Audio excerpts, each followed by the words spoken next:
Hi everybody, I want to talk today about the three crosses of evolution, which is one of the major cornerstones of the esoteric astrology. If you can wrap your head around and begin to work with the reality of the three crosses and what they indicate about the point of evolution of the individual soul when we consider the individual horoscope, then you will be well on your way to really working with the intuitive astrology. If you've had a bit of deja vu at watching this, I had done this video once before, but it wasn't my best, and I just felt like I wanted to do it again and flesh it out a little bit more. And I know a lot more now than I did back then, and I'm a bit more comfortable on the camera and all of these things. So this is really a good start here video, I would say, along with the esoteric rulers of the signs and then the rays, the three crosses, the awareness of the three crosses, this intelligence here. These three major pieces are your foundational keys to working with the esoteric astrology.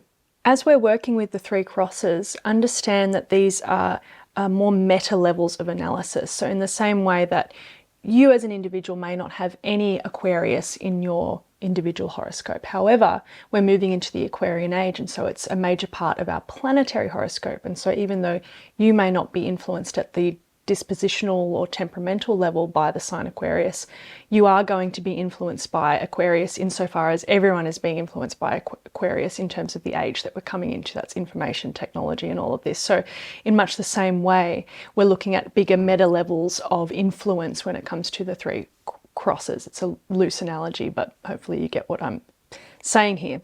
So we're looking at the modalities, of course. We've got the first cross, which is the mutable cross. Then we've got the fixed cross, then the cardinal cross. So just following on from my previous point, you might be someone who has a lot of cardinal energy in your chart in terms of personal planets and the rising sign, etc. But you may not at all be being influenced by the cardinal cross in terms of the spiritual energies that come through that cross. You may very well be still on the mutable cross, the cross of the personality. So that's just this point about the meta level of analysis here. So it's much more of this background, abstract, and certainly intuitive thing that we start to work with when we're looking at the individual horoscope to begin to sense what are the core themes that are governing the individual in terms of the development of their consciousness. And we're going to flesh that out right now. For the average human who's not really polarized into the soul or working with the spiritual urge yet, we say that they are on the mutable cross of experience. So if we go back a little bit and we consider Aries as the first sign, we say this is where the impulse to incarnate happens. It is the first sign, the sign closest to God. It's the ultimate expression of the first ray as the will to be, to come into manifestation and expression. And that's the margin element there in terms of coming into the physicality of matter and of reality.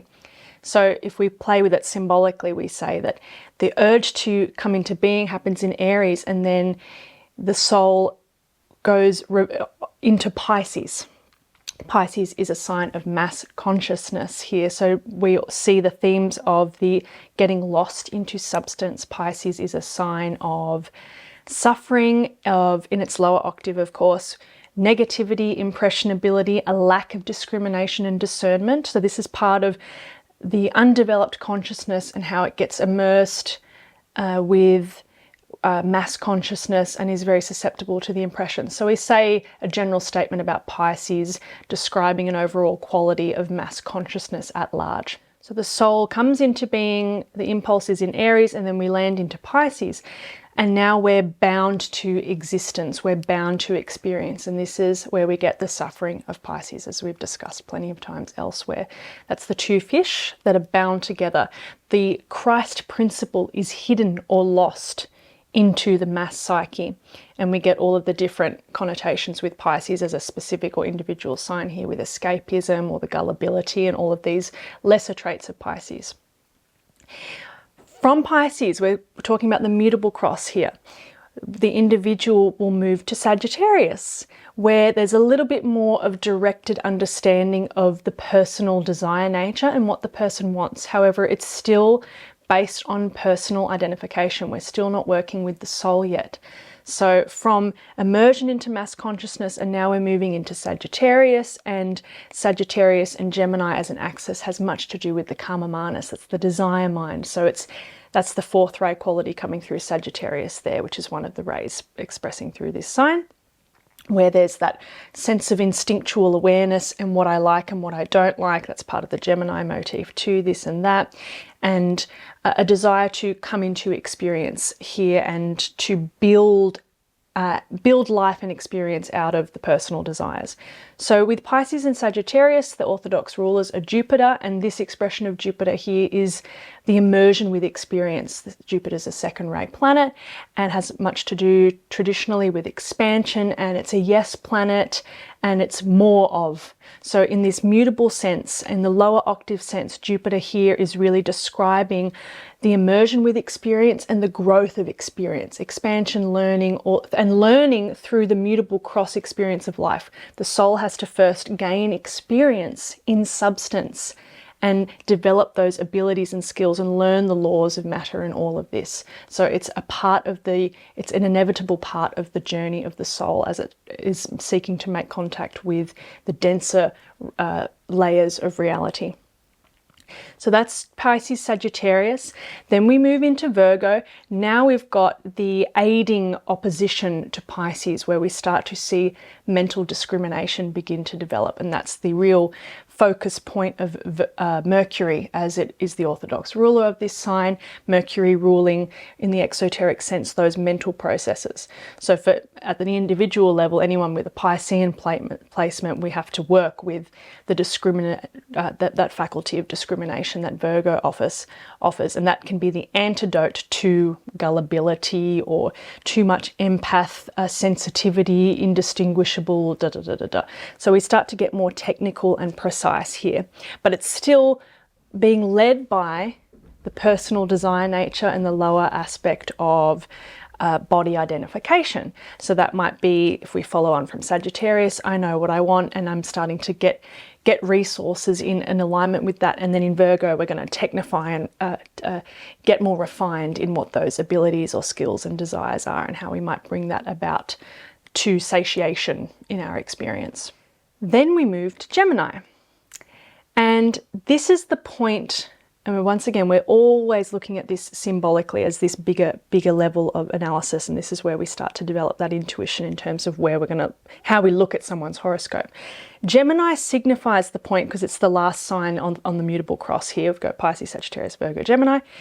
This is where the awakening of the intuition starts to happen, and this is the higher octave of Mercury, where instead of being the purely exoteric mental processes, which was where we get the technical ability there, it is a beginning to react to and intuit. Mercury is a fourth ray planet connected to Buddhi, and that which starts to mediate messages between the two selves. That's the two brothers in Gemini, the higher self and the lower self. So whereas in Pisces, we have the experience of the Christ principle as the soul being lost and immersed into substance, and then the subsequent suffering and negativity that can come with that. This is where we get a higher octave of this and that in Gemini, as opposed to being the quarreling brothers and combative Martian communication. Now it's the sensing of the two different selves. And I fleshed this out actually a lot in my Jordan Peterson video when he's talking about developing that awareness of everything that he was saying being not necessarily true or not coming from the deepest part of himself. So in Gemini, we start to see this experience of a yearning for a deeper knowledge of that other self, a feeling of dissatisfaction coming with the recognition of the two. And there we get the beginning of the waxing and the waning, which is attributed to the sign Gemini. So for someone who has an individual incarnation in Gemini quite strongly, and they're responding to the soul, it's a great opportunity for the waning of the lesser light. And so there'll often be this ping-ponging back and forth. We also see that a little bit with Libra as well, between the two different selves. So in terms of the individual on the mutable cross, this Gemini point is where they're starting to develop those impressions or start to receive those impressions from the soul.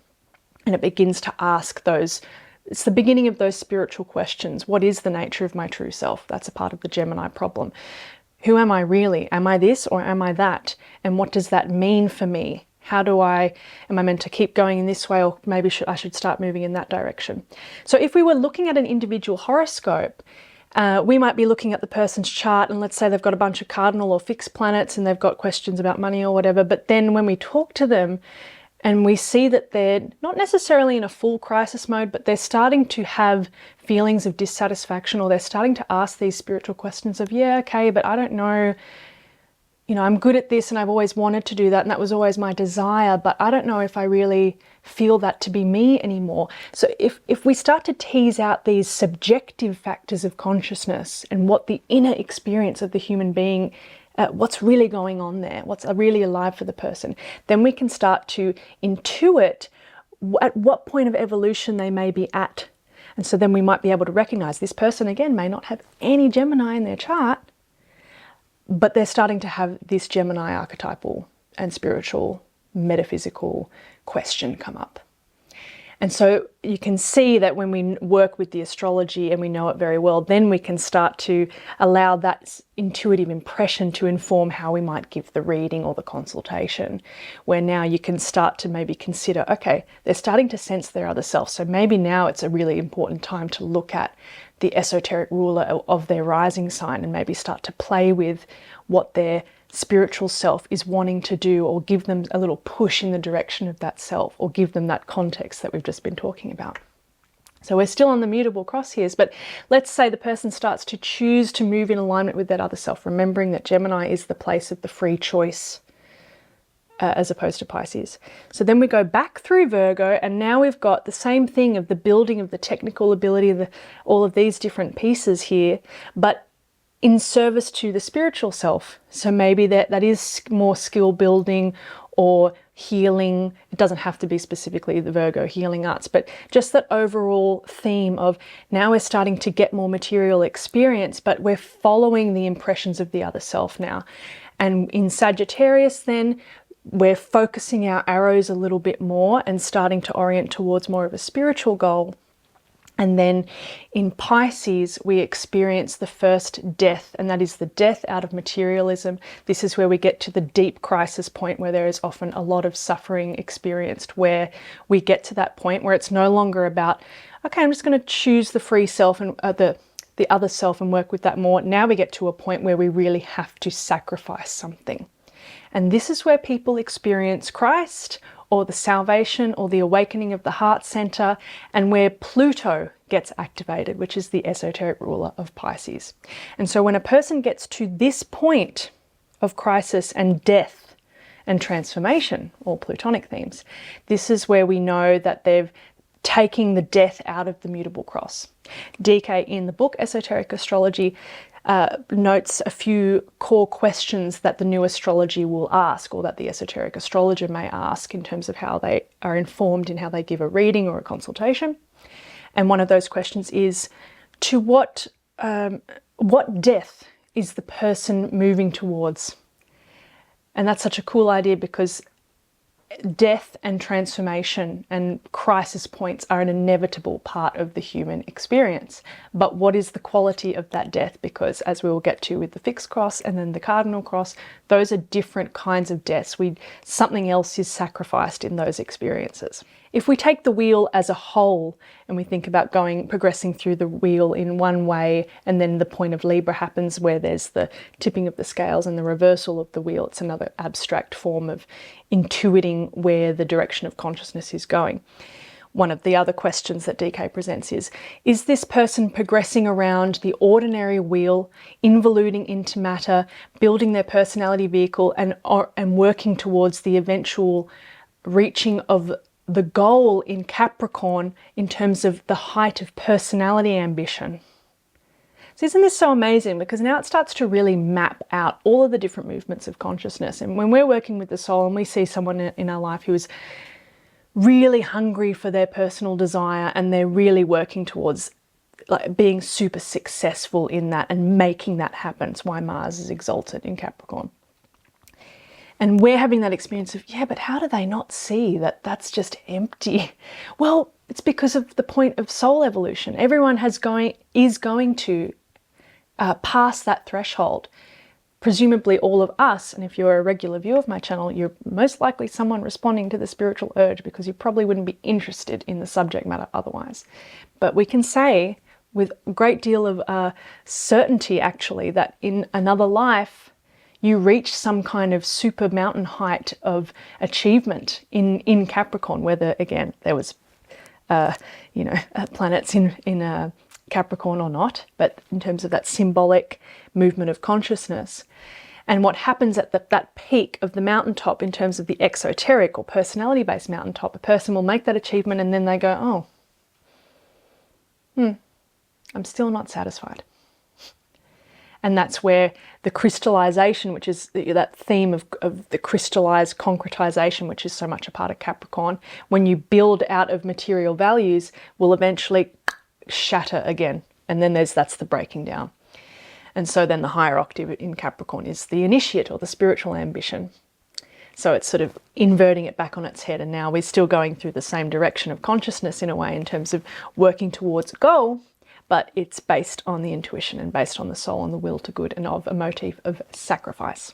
So once again, on the mutable cross, we have the death out of Pisces. Many more people are taking this initiation now and are having the plutonic experience. They get to a point of suffering and what is it all for, and I just pursued my desires and that didn't work out for me, and I am at this point of a great deal of suffering, or I've just been in the waters of undifferentiated karmic life. I'm suffering. There's some point of release.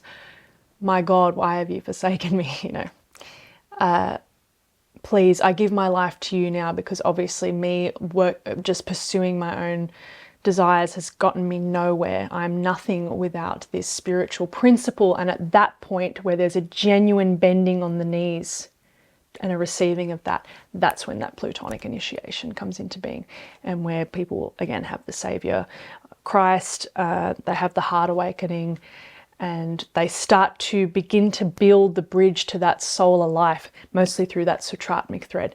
Remember that Venus, which is the esoteric ruler of Gemini, ruling that process of building the bridge to the higher self, is exalted in Pisces. So when Pluto kills off the lower, then we've got a reuniting, and here we have the mystical experience there. The fixed cross. So most of you are going to be working with these energies, people who are responding to the soul well and truly now, and it's the next phase after the Piscean experience of mysticism, and that can turn into a spiritual practice, or wanting to merge with being or the divine if it's a more mystic way, or a deeply theological prayer life and an evangelical devotion to one of the 6th ray religions, where it's all about that God, and I just want to help bring that, spread the good word and all of these sorts of things. But there's a point now where we've kind of anchored enough of that relationship in, and now there's a deepening intelligence where the fixed cross energies are starting to make themselves more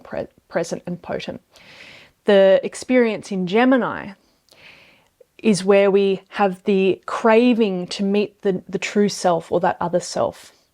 Okay, and that's a yearning for stability, as well, as DK notes in the books. He craves to be relieved of this instability, this endless mutating of experience, action, reaction, this desire, that is so much the life on the mutable cross. He begins to yearn for something fundamentally true and consistent and ever present about his life.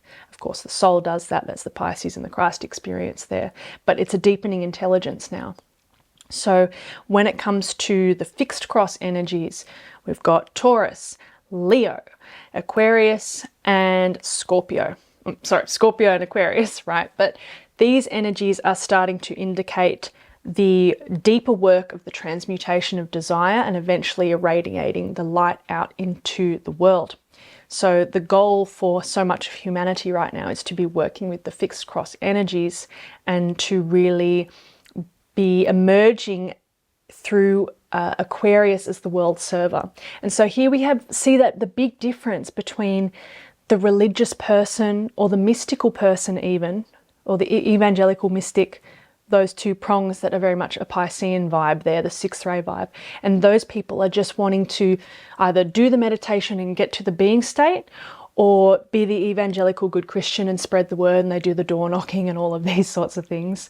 Or I'll pray for you and speak in tongues, all of these kinds of funny things that they do. And often the intention is, of course, pure and true and is really there.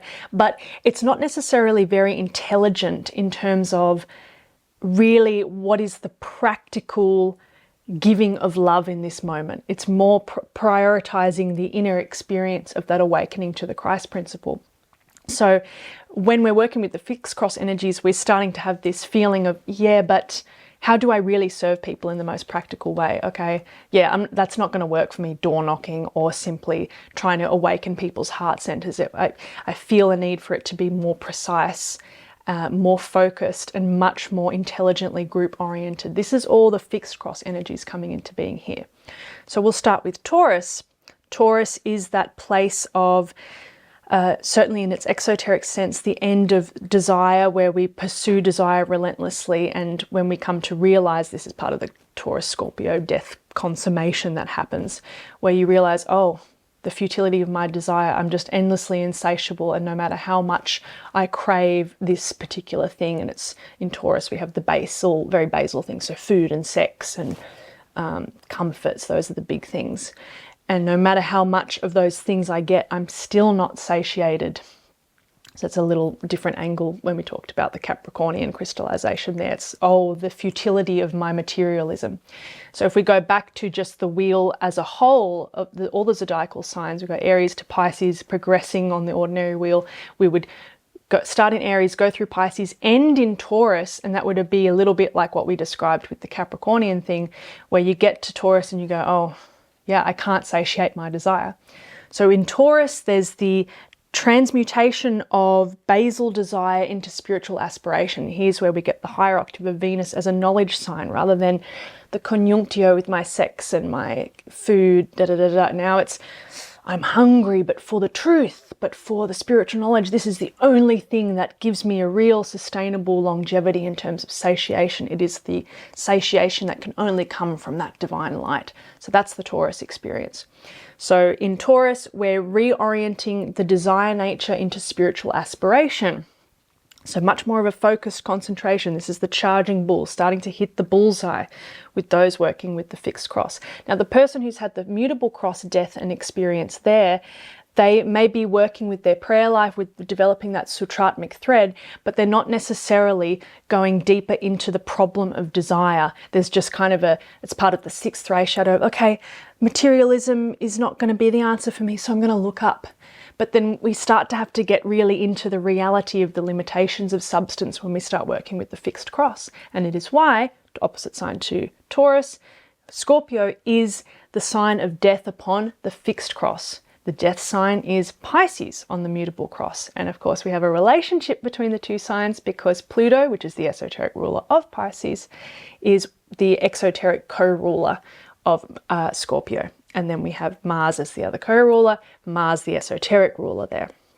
So in Scorpio, now we've got the entering of discipleship. Now, not all of you are going to be officially disciples yet. Presumably, most of you, my regular viewers who are working with this material and are really asking that question, you're being influenced most certainly by the energies of the fixed cross. And there's still mutable cross forces going on because necessarily we've still got action, reaction, working out this and that, all of these different things. So it's not like you're here and then you're here. It's much more of a blending, or we're on the mutable cross, but now we've had that death and now we're starting to become more receptive to thee. And so it's this sort of process that goes on, and eventually you'll have the fixed cross energies that come through and really start to stabilize those mutable forces and transmute, or translate is the better word, the mutable cross experiences into the understanding of substance and those connecting, communicating principles that we get through the mutating energies of the mutable cross. So we have that when we really get ready to pass through, when we've proven our loyalty and deeper anchoring into that solar principle, then we have the big Libran experience of the confrontation with the angel of the presence and the dweller on the threshold. This is a very different metaphysical experience to the Piscean one. It's very different. We are really meeting the congregate forms of the past lives at this point. And then there's eventually the battle that takes place. And then we go through Scorpio and we go through all the different tests of desire and transmutation. But we'll take a step back. So we talked about Taurus and desire. Then we've got Leo. Leo is the other Christ sign of the sign of that higher self, which Pisces is also on the mutable cross, but also Gemini, because in Gemini we're starting to sense that other self as well. And Venus does do pretty well esoterically in Leo, and we even have somewhat of a reflection of that in terms of, I think it's Babylonian ancient astrology, they considered Venus to be exalted in the sign Leo. It was an exoteric interpretation, but it mirrors that, let's say, Venus as the higher self to the earth, Venus as that awakening to the true self, the knowing of who you really are.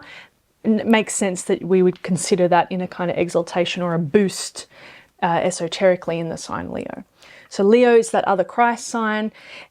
The sun is the esoteric ruler, but veils or works with Neptune at the level of the soul.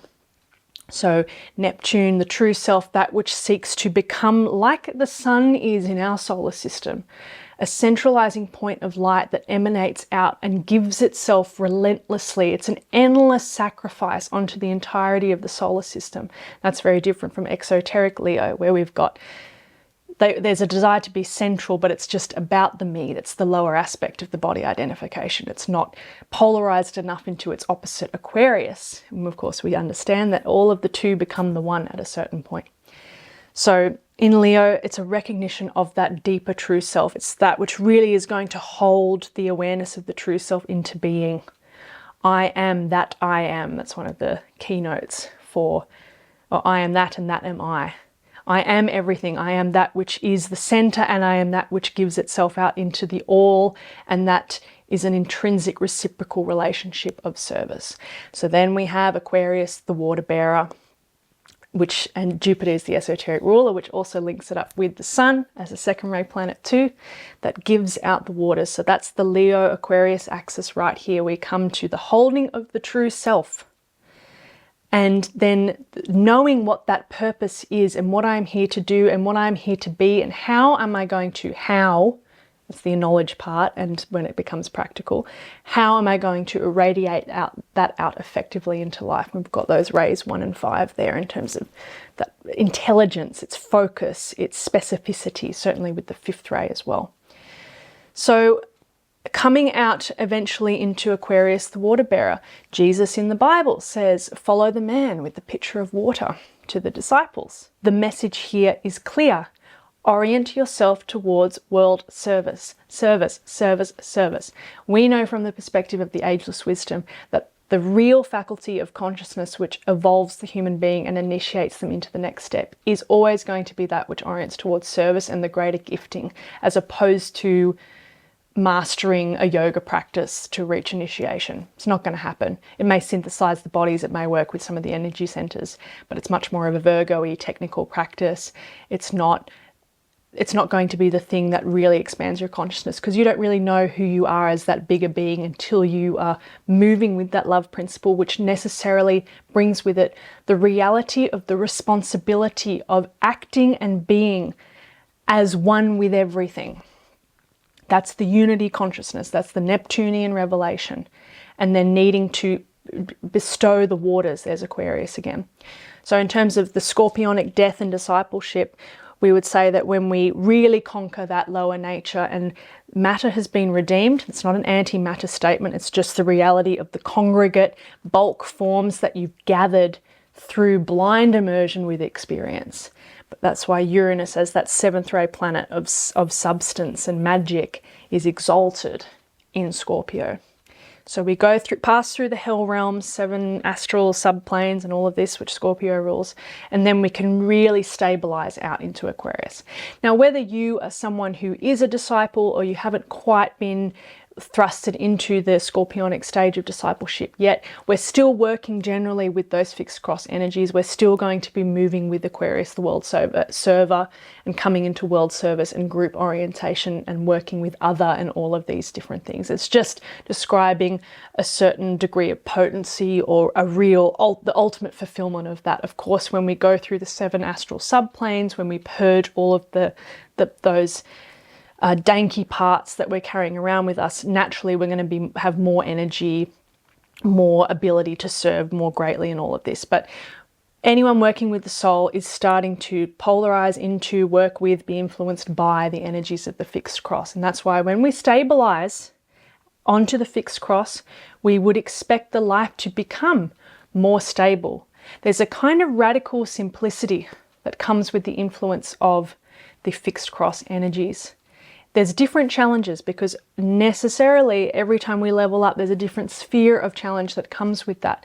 But it's very different from the suffering, the karmic action reaction, the drama that happens when we're purely trapped in the energies of the mutable cross life. That's why I say in my videos on relationship, a true soul-based relationship that comes into being as a consequence of really moving with this solar principle, they will be stabilizing forces. There can still be conflicts. You've got your shit, they've got their shit. They're going to work out all those problems as part of that, the life of being in matter, those mutable cross qualities and all of these different things. But the underlying baseline will be stable. It will be based in a transpersonal love. Of course, the religious people say this. You want the marriage to be divinely blessed and based in the Christ principle, right? That the good Christian marriage is the two people aiming towards God. And yes, it's a bit more of a Piscean quality there, but it's really the same thing, but we're just deepening our immersion with that and becoming much more of the occultist metaphysician in that, where we get much more specific. It's no longer just a sentimental faith-based motif. We're starting to bring on the mental faculties here. Aquarius is a 5th ray sign. Leo is a very strong self-awareness sign. It's much more about the mastery of forces when we start to come onto the fixed cross. So the big initiation into the 2nd degree, which is that point of Scorpionic purification, is encapsulated in the fixed cross experience. And then when we go to the 3rd cross, the Cardinal Cross, remember that Jesus on the mountaintop, there was the 3 crosses there. He was being crucified on one cross. There was one of the thieves, I think 2 different thieves, right? They were also being crucified. And the way that they talk to him is an evocative of the limits or of the evolving consciousness. Whereas one of the guy who's representing the mutable cross says, okay, well, Jesus, if you're the savior, why don't you perform a miracle and get us off here? And what's that saying? It's the arrogance of the personality self, that which is immersed in materialism. It's entitled, it's trapped still. It's not awakening to the divine within. That's what this person represents on his cross over to one side of Christ. And on the other side, we've got the other thief who asks Jesus to pray for him and to bring him with him into heaven. So that's evocative of the person upon the fixed cross, who is working with the soul. They're taking responsibility for overcoming their own karmic problems, for passing through their own limitations, and for polarizing continuously into the God principle. And then we have Jesus, who's evocative of the death upon the Cardinal Cross. This is where, now he actually went through the 4th degree initiation in full fact, but generally the Cardinal Cross is going to speak to the 3rd degree initiation. From the standpoint of hierarchy, it's not until a human being reaches the 3rd degree that you're really a true human being at that point, as the divine plan intended. So we can think about, in a way, we're not even at the birth stage at one level of analysis. We're still in this gestational phase. We haven't actually come out as the revealed being, truly enlightened. So at the point of the 3rd degree, we're not just synthesized in terms of all the bodies and pass through all of the astral material, but we're conquering the mental body. The cardinal signs have a lot of the odd numbers, 1, 3, 5, 7. And so we have a lot of the initiating energies that come with these signs. The Cardinal Cross is really an innovative cross. It's really going to indicate someone bringing something new into being. That's not necessarily the case for the fixed cross energies. You might be doing your own unique thing, most certainly, but we're really bringing in a very Uranian quality when it comes to the Cardinal Cross. People on the Cardinal Cross are making dynamic, innovative, evolutionary changes. Fixed cross people may be doing that in a lesser way, or they're the healers, or they're working with their groups and their communities in much more of a potent way. But there's really some of these more first-ray energies coming through the Cardinal Cross. The death sign on the Cardinal Cross is Aries. You might have picked that up already, because Christ is resurrected during the Easter period, which is during the Aries season. So the initiate is born again here. And we have the death happen through the hierarchical ruler, because now we're looking at the third level tier rulers, which is Uranus, the other god planet, really. It's the seventh ray planet of bringing spirit into matter, and also that which is traditionally associated, or from more orthodoxly, let's say, associated with rebellion, right? But what is that really? It's the initiating the thing from the plane of God. That's the higher mental principle that we see in Aries. So I'm bringing something new in, and of course, anything new that comes into a realm that has all the old and the materialistic influences there, that's going to be rebellious or dynamically shocking to whatever is pre-established there. We also, once again, have the death upon the fixed cross, which involves the planet Mars relating to our death sign upon the Cardinal Cross, because Aries is ruled by Mars exoterically as well. So here we have the dying back out into spirit, whereas when we started the journey in Aries with the desire to incarnate into matter, now it's the desire to fully go back into the spirit and to bring the full revelation of that into being. Aries in its highest level is the ultimate expression of the first ray in terms of death, destruction, and bringing in the new centralized, not so much, it's a little bit more of a Vulcan flavor there, but it's naught else matters but the soul. It's why the sun, as our solar logos and our central god, if you will, is exalted in this sign. In the last analysis, the spirit blazes forth. And here we've got Christ, the person who is that world savior, and the dynamic individual who does innovative things. So now we've got the achievement of Capricorn and the mountaintop, but it's the spiritual goal here. So Martin Luther King Jr., he had the famous quote, "I've been to the mountaintop." There's something to be said for living a long life, but I'm spiritually satiated. I achieved my goal upon the mountaintop. So that is a Cardinal Cross revelation. That's someone working with those energies. There's a kind of dynamic penetration into the consciousness of the masses. It doesn't mean they have to be celebrity necessarily, although people will inevitably know about these people in some way, shape or form, because they are bringing in such new ideas from way beyond. And it does send shockwaves and ripples and dynamic changes into the mass consciousness, into our earth consciousness. Now, I cannot speak with as much refinement perhaps as the other crosses when it comes to the Cardinal Cross, because it's not a point of achievement that I've reached yet. I am starting to, and have been for some months now, there's a few impressions that come from the Cardinal Cross. And that's kind of how it works. You go mutable cross, and then you're starting to work with fixed cross energies. So that's where we get moving out of like relativism into the yearning for truth, the yearning for stability of knowing, and of like stabilizing into life and living a life of love and all of this. And so then when we stabilize here, and we're going to start feeling these energies, and the different kinds of impressions start coming through. So I've had various impressions that have come through about Cancer as this sign of incarnation and manifestation. That's Cancer Capricorn axis. I had little drips and drabs flash in through there. Aries Libra, you've got that which comes in from the transpersonal, the God realm, and then has to come into relationship with substance. That's why Libra is its opposite, and that's where we get the understanding of law.